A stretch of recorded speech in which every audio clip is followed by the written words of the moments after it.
তোমার বলে কেউ দেখেন অনেকদিন ধরে তুমি শুকাই গেছো, এত শুকাইছো কেন? তোমার 5 কেজি ওয়েট কমছে, 6 কেজি।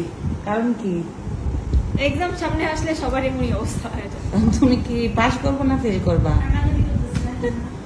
এটা কেমন কোশ্চেন? পাস করবো ইনশাল্লাহ, কিন্তু ভালো নাম্বারও তো আনতে হবে।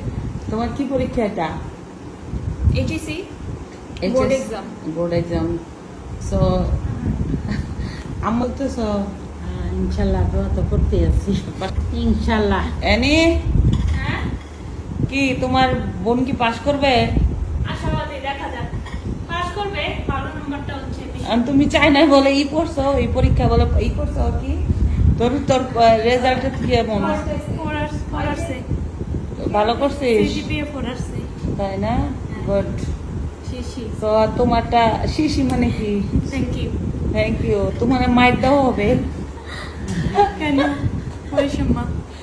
আচ্ছা, তো তো আমার লামিয়া, জন্য দোয়া করেন। হ্যাঁ লামিয়া বলো। আমার জন্য দোয়া করেন যাতে ভালোভাবে আর কি সিলেবাসটা কমপ্লিট করতে পারি। ও যেহেতু খুবই- সায়েন্স ওই অনুযায়ী আর কি অনেক বেশি হার্ড ও প্রিপারেশন না লাগে। ও সাবজেক্ট নিছে সায়েন্স, ওর জন্য আমি নিতে চাই নাই, আমার মা মানে জোর করে নেওয়া হয়েছে। তো এই আর কি, লামিয়ার জন্য আপনারা সবাই দোয়া করবেন। লামিয়া যাতে পরীক্ষা পাশ করে। ও পুরোপুরি 6 কেজি ওয়েট কমাইছে। আমি এত চেষ্টা করে ওয়েট কমাইতে পারি না, আরো মানে ইজিলি তার ওজন কমাই দিছে, যেহেতু তার পরীক্ষা সামনে। তো এই সারাদিন পড়তে থাকে। তো ডেফিনেটলি ওর স্টাডিতে ওর result, exam result I hope ভালো হবে ইনশাল্লাহ। আমি তো আপনারা সবাই লামিয়ার জন্য দোয়া করবেন। Thank you very much. Thank you. Thank you.